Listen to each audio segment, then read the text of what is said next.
Oi pessoal, tudo bem? Aqui é o Gabriel e hoje eu estou aqui para mais um episódio da nossa série que estuda aí as relações, que discute as relações entre literatura e MPB, em música popular brasileira. E no episódio de hoje, nesse encontro de hoje, a gente vai discutir um dos temas assim que é mais caro para mim, um dos temas que eu mais gosto. Foi um dos que mais me moveu aí durante a minha pesquisa no mestrado e é a direção que eu estou seguindo, inclusive, aí nas pesquisas do doutorado, que é justamente a relação entre modernismo literário e música popular brasileira, e mais especificamente MPB. Então as relações sobre modernismo, o modernismo que envolve aí a Semana de 1922, com os seus artistas, os seus pensadores ali, e outros modernismos, claro, o modernismo mineiro, sobretudo, e a música popular brasileira, a MPB, pensando aí especialmente um espectro aí de artistas que está produzindo na década de 70. E para conversar sobre esse tema, eu vou usar esse livro aqui. Na verdade, eu não vou usar o livro inteiro, esse livro é O Brasil em Uníssono, da Santuza Cambraia Naves, mas o que eu vou usar para essa discussão que eu vou fazer aqui no canal é esse ensaio aqui que chama A Canção Popular entre Mário e Oswald de Andrade. Deixa eu mostrar a capa aqui. É isso aqui. É um ensaio muito curtinho da Santuza Cambraia Naves, mas que é aquele tipo de ensaio que assim, ele pode parecer curto, mas ela discute muita coisa. Tem muita coisa sendo trazida por ela ali. Mas a proposta principal desse texto é basicamente mapear e apresentar de alguma forma quais seriam aí as principais contribuições dos dois grandes nomes ali do modernismo de São Paulo, de 1922, que são o Mário de Andrade e o Oswald de Andrade, dois poetas, romancistas, entre outras coisas, pesquisadores, enfim. Como é que o pensamento deles, como é que os paradigmas estabelecidos por eles para pensar a literatura e a cultura lá na década de 20, como que isso vai afetar e modificar toda uma percepção sobre a música popular brasileira, sobre a MPB. Então ela basicamente faz aí uma espécie de panorama histórico, numa primeira parte do ensaio, justificando inclusive por que haveria essa relação entre essas duas disciplinas, entre a música e a música popular brasileira e o modernismo literário, para depois focar mais atentamente em cada um desses dois artistas e como que eles criaram aí paradigmas que embasam tipos determinados de música popular. Enfim, esse assunto ele é bem longo mesmo. Ele pode só parecer muito curto aqui no ensaio, mas tem muita coisa que não está sendo dita pela Santuza Cambraia Naves, que ela de alguma forma entende como dado, meio que, vocês já deviam saber disso, então não vou discutir aqui com profundidade. E pensando que é um assunto longo, eu decidi dividir dessa vez em dois vídeos, em dois vídeos diferentes. Esse aqui seria o primeiro deles, e nesse primeiro vídeo eu vou discutir justamente essa parte que não é dita no texto dela. Então, de alguma forma, esse vídeo dispensa a leitura do texto. O vídeo que vem, quando eu for para uma leitura mais fechada ali do texto da Santuza Cambraia Naves, eu recomendo a leitura, já disponibilizei o texto aí na pastinha lá do Google Drive. Então, para esse vídeo a gente vai ficar com o seguinte, nós vamos trabalhar aí com alguns conceitos. Tem conceitos aí que eu acho que são essenciais para entender do que ela está falando e como que ela vai trabalhar com isso, com a relação entre modernismo e MPB. E vamos fazer também um breve panorama histórico para entender por que há essa referência e por que há essa interferência do modernismo literário na MPB dos anos 50 em diante.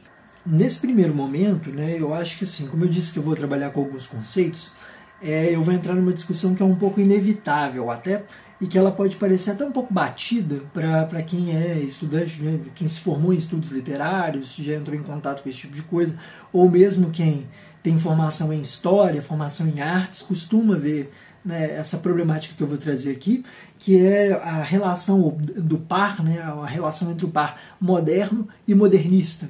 Qual que é a diferença de uma coisa para outra? A gente precisa, na hora da leitura desse texto, saber aí diferenciar essas duas coisas. O que seria o discurso moderno e o que seria o discurso modernista, por exemplo? O que é a história moderna e a história modernista? Qual que é a diferença disso? Então, né, assim, se você julgar isso repetitivo, pode pular se você quiser, não, brincadeira, vamos ficar aqui que eu vou adorar, assim, ouvir e ver o que vocês pensam sobre isso também. Eu não tenho intenção nenhuma de esgotar esse assunto, eu acho que, assim, longe de mim, né, dar conta dessa complexidade, da complexidade que é definir o moderno e definir o modernista. Tem muita gente tentando, tem pesquisas longuíssimas em cima disso, e não vai ser esse meu vídeo que vai responder e oferecer aí de bandeja uma solução, né? Opa, quase caiu aqui, uma solução para essa questão e para essas tensões. Mas vamos lá. Vamos começar por modernidade, né? O que seria aí a modernidade, né? E como que ela se relaciona com o modernismo? Quando a gente pensa em modernidade, a gente está falando normalmente, né, de um sentido ampliado, né? A gente está falando de um tempo histórico realmente ampliado, né? Um conceito amplo que envolveria aí, né, lá remontaria ao fim do século XVII, talvez século XVIII, até hoje em dia, né? Até os tempos que nós vivemos hoje ainda. Para alguns são modernos, outros vão defender que são tempos contemporâneos ou pós-modernos, enfim, existem várias perspectivas. Mas esse aí seria, de alguma forma, o recorte histórico desse período, né, desse longo período que é a modernidade. Né? E o que seria o modernismo, né, dentro disso? O modernismo, ou o discurso modernista, seria uma espécie de episódio no meio desse caminho. Então, dentro do discurso da modernidade, a gente vai ter uma etapa, que seria aí a etapa modernista. Mas quem é que pensa dessa forma? Né? Quem é que faz esse tipo de divisão? Um dos pensadores que faz esse tipo de separação, né, é o Gumbrich, né, o Hans-Ulrich Gumbrich, que vai falar num livro sobre modernidade, num ensaio muito bom que é o Modernidade em Cascata, se não me engano o nome do ensaio é esse. Ele vai construir de alguma forma esse sentido para a relação entre moderno e modernista. Então, o moderno seria uma palavra de difícil compreensão, uma palavra muitas vezes imapeável, enquanto o modernismo, né, o modernismo ou os modernismos, né, em sentido plural, eles seriam uma parte, um episódio, uma etapa ou uma cascata, né, a imagem que ele está usando, a cascata de sentido, é um dos sentidos que a modernidade vai assumir aí ao longo do seu desenvolvimento histórico, ao longo do passar dos anos. Outro pensador que eu gosto também é o Jacques Le Goff, né, para quem a ideia de moderno e a ideia de modernidade ela está amarrada de alguma forma ao presente. Então caberia aí aos historiadores, caberia aos críticos, teóricos, enfim, as pessoas do presente definirem aí o que elas estão tratando como moderno, porque o moderno de alguma forma sempre se articula com o que é passado ou o que seria não moderno. Essa eu também acho que é uma boa saída para tentar entender a modernidade. Então, para trabalhar aqui com o conceito e com os livros, na verdade, para trabalhar com o livro da Santuza Cambraia Naves, o que a gente precisa ter em mente é que moderno significa esse longo espectro temporal, né, que envolve inclusive o modernismo e os modernismos, e o modernismo, o movimento modernista, seria aí uma etapa de desenvolvimento. Outro ponto que eu acho assim, muito importante considerar também é sobre a especificidade do discurso modernista, né?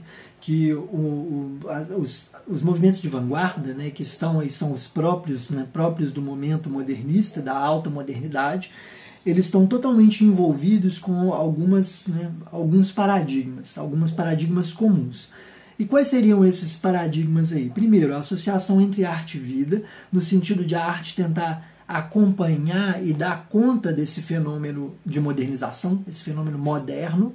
Então, a arte tem esse papel de alguma forma, participar ativamente da sociedade, das transformações dessa sociedade, tanto no campo do pensamento, né, da filosofia, da história, etc., quanto no domínio da técnica. Então, dar conta da matemática, da física, da biologia, trazer isso tudo para o campo artístico e trabalhar, tentar criar novas formas que dão conta desses materiais. E o segundo grande paradigma aí do modernismo seria a ruptura, o discurso do progresso enquanto ruptura. É preciso seguir em direção ao novo, é preciso sempre inovar, porque o novo é o bom, o novo é o bacana e tal. Isso é uma forma de alguma forma, de intensificar o discurso da própria modernidade. A modernidade, enquanto período histórico, né, tem como um dos seus paradigmas aí a ideia de progresso, a ideia de evolução, né, de constante evolução, de aprimoramento. E quando a gente chega na alta modernidade, ou no período dos modernismos, das vanguardas, né, o que vai acontecer é uma intensificação dessa ideia de progresso. Né? A gente vai querer trabalhar mais rápido, evoluir ainda mais, né? Dar um salto aí. Um salto que muitas vezes é, inclusive, destruidor. Né? É um salto de aniquilação aí dentro da arte. Como que isso seria no Brasil? Né? Como que aconteceria esse movimento, como que aconteceria o modernismo em solo brasileiro? Né? Para não ficar aqui muito no vazio e tal, eu poderia dizer com as minhas próprias palavras, mas eu prefiro recorrer aqui a um livro que eu já mostrei, né, em outro vídeo, que é esse do Alfredo Bozzi, História Concisa da Literatura Brasileira, e que ele vai dizer que, de alguma forma, o modernismo no Brasil seria uma crítica global às estruturas mentais das velhas gerações e um esforço de penetrar mais fundo na realidade brasileira. Então, esses paradigmas que orientam o modernismo de uma maneira mais generalizada, isso de romper, isso de se relacionar aí com os aspectos do mundo contemporâneo, com a intensidade, a velocidade, o motor, a máquina, tudo isso precisa de alguma forma dar conta também da realidade brasileira, também da identidade nacional, o que nos constitui enquanto brasileiro. Esse vai ser um enigma aí no centro do modernismo, né? E não só do modernismo, mas de outras frentes literárias nacionais e de outras frentes artísticas também. Né? A pergunta o que é o brasileiro, né? o que define o Brasil, é uma pergunta assim, que atormenta, né? um dos nossos espectros. Aí. Ela serve inclusive até os dias de hoje. Né? É sempre uma pergunta que nos movimenta, que nos orienta de alguma forma. Então, né, essa especificidade do modernismo brasileiro, ela também vai estar presente na canção popular. Né? Vai ser justamente esse elemento, né, um dos elementos que a Santuza Cambraia Naves vai pensar para poder entender o que é a música popular brasileira e como que ela está diretamente relacionada, na visão dela, né, na concepção dela, aos discursos de vanguarda do modernismo da Semana de Arte Moderna, de 1922. Por quê? Né? Por que ela faz essa opção? Por que ela está escolhendo justamente o literário e especificamente o discurso modernista da Semana de Arte Moderna, que envolve o Mário e o Oswald de Andrade, e não, né, o modernismo musical mesmo? Né? Houve modernismo musical? Essa seria uma primeira pergunta a se fazer. Bom, o que acontece na visão da Santuza Cambraia Naves é que o discurso modernista no campo musical ele não vai encontrar aí sintonia quando chega à década de 60. Ele não encontra uma correspondência direta com a tradição da música popular brasileira, por exemplo. Né? E caberia então à literatura, caberia ao discurso modernista literário preencher essa lacuna de alguma forma, orientar o que estava acontecendo, né, no campo da canção popular. Semana de Arte Moderna, ela vai ter um intenso, e ela vai afetar intensamente um dos nossos maiores compositores, que é o Heitor Villa-Lobos. Né? O Villa-Lobos vai ser um dos participantes, um dos integrantes ali da Semana de Arte Moderna, que aconteceu lá em fevereiro de 1922, e ele sai transformado ali desse evento também.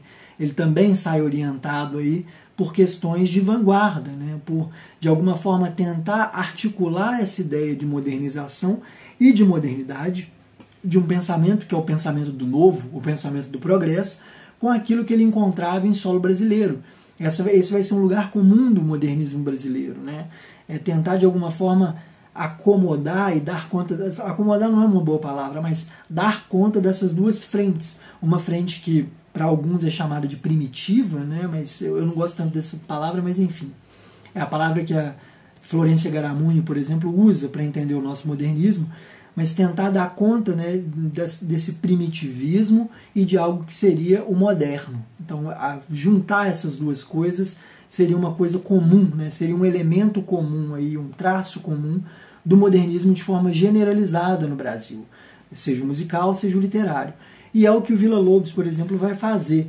Mas não só ele, né? Depois dele, outros pensadores vão tentar fazer esse mesmo movimento, de tentar dar um sentido nacional, vamos dizer assim, para o que é a música popular, né? A música popular não, que é a música clássica, o que é a música brasileira.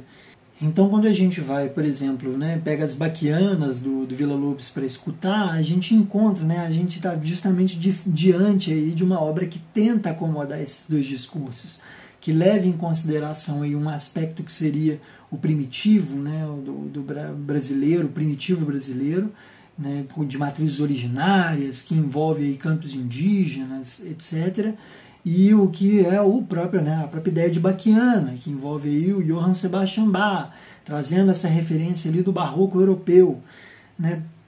Enfim, então essa amarração, essa forma de pensar, ela vai ser um horizonte aí a ser seguido pela nossa tradição. E de alguma forma, né, o que o Villa-Lobos herda com mais força, né, e que vai ser um dos paradigmas para entender inclusive a sua produção musical, é essa ideia de música como formação. Então, para ele, né, uma das concepções que ele tem para a sua musicalidade, para a própria cultura nacional, era de que a música tinha um papel civilizador. Né? Seria a música a capaz justamente de oferecer para os brasileiros a sua identidade nacional, que seria um veículo de comunicação e que, claro, que não é um veículo de comunicação no sentido passivo, de simplesmente, né, se dar a ver. Né? É uma espécie de venha a nós vosso reino também, né? Então, ao mesmo tempo que diz, é aquilo que também é dito. Né? Ela se alimenta do que está sendo produzido pela cultura para poder oferecer isso de volta enquanto um lugar, enquanto um produto, um resultado e tal. Enfim, apesar, né, do modernismo entrar em ocaso, né, o movimento passar por muitos tensionamentos e ser questionado no campo musical também, né, com o fim aí da era Villa-Lobos, do próprio Villa-Lobos, esse tipo de pensamento vai se manter na nossa tradição musical. Então, na história da música brasileira, né, a ideia da música como um veículo que precisa participar ativamente da sociedade, e não apenas participar, como ter uma função de formador, né, formadora, ela vai se manter mesmo depois do Villa-Lobos. Né? Você vai ter dois movimentos muito importantes, um deles é o Música Viva e o outro é o Música Nova. Né? Esses dois movimentos, Música Viva, se não me engano, década de 40, com o Kohlreuter, né, um pianista, né, um maestro vindo da Alemanha, radicado no Brasil, que vai ter premissas socialistas, né, vai fazer uma canção socialista, vai envolver música e política assim, né, na praxis socialista diretamente, né, e depois o Música Nova, que envolve aí Rogério Duprat, Júlio Medalha, que depois vão aparecer lá no tropicalismo, vão se envolver com o tropicalismo. Esses dois movimentos, esses dois grupos, eles dão continuidade a justamente essa vertente da música enquanto locus de formação, enquanto lugar de formação e de construção de um produto da identidade nacional. Só que chega a década de 60 e, para Santuzza Cambraia Naves e para o José Miguel Wisnik, que é o interlocutor direto da Santuzza nesse ensaio, isso vai acabar, né? Isso vai desaparecer de alguma forma. Então, a música, ela teria, a partir da década de 60, entrado numa espécie de fechamento. O músico se torna um músico de câmara e o músico de câmara se aparta do mundo. Ele perde esse ideal de que a música tem uma função aí social, um compromisso com a identidade brasileira. Não, a música vai se fechar de alguma forma dentro das câmaras e vai parar de participar disso. E isso levaria esse compromisso, esse engajamento, né, entre música e sociedade, né, para outra esfera. Qual esfera? Da música popular brasileira, né, justamente da música popular. Então toda a tradição que estava se construindo de maneira paralela aos modernismos, inclusive, né, a tradição do samba, a tradição do lundu, da marchinha, ali já ainda no século XIX, né, toda essa tradição ela vai se transformar e vai seguir, né, em direção à década de 60 de maneira paralela aos discursos modernistas. Né? Mas assim, né, é muito importante dizer isso, que apesar de paralelas ao discurso modernista, né, ela é totalmente atravessada pela questão da modernidade. Né? Ela também é um produto da modernidade. Ela também está sendo afetada pela modernização, pelo aparecimento de novas formas de comunicação. Né? Basta lembrar que o primeiro samba, né, desde o título, tem uma referência à modernização, pelo telefone, né, a música célebre, né, o chefe da polícia pelo telefone. Essa marca, né, a presença do telefone já é um indicativo de que existe um intenso diálogo também dessa tradição paralela ao modernismo, né, com a modernidade, né? Isso, inclusive, é um ótimo exemplo, eu devia ter usado ele antes, né, para falar da diferença entre essas duas coisas, né, entre modernidade e modernismo. Mas, enfim, né, vamos ficar com isso, o exemplo veio só agora e foi o que deu. Então, para o vídeo de hoje é isso, pessoal. Né? Eu espero, na verdade, ter conseguido dar conta aí desse conteúdo e ter feito pelo menos uma introdução, uma leve introdução. Acho que não foi tão leve, teve muita coisa, muita referência aqui, mas uma leve introdução para que vocês possam entrar com maior facilidade no texto da Santuza Cambraia Naves, que vai ser o tema aí do próximo vídeo que eu fizer dessa série, né? Então, né, para o vídeo de hoje é isso. Um abraço para todos vocês e até mais.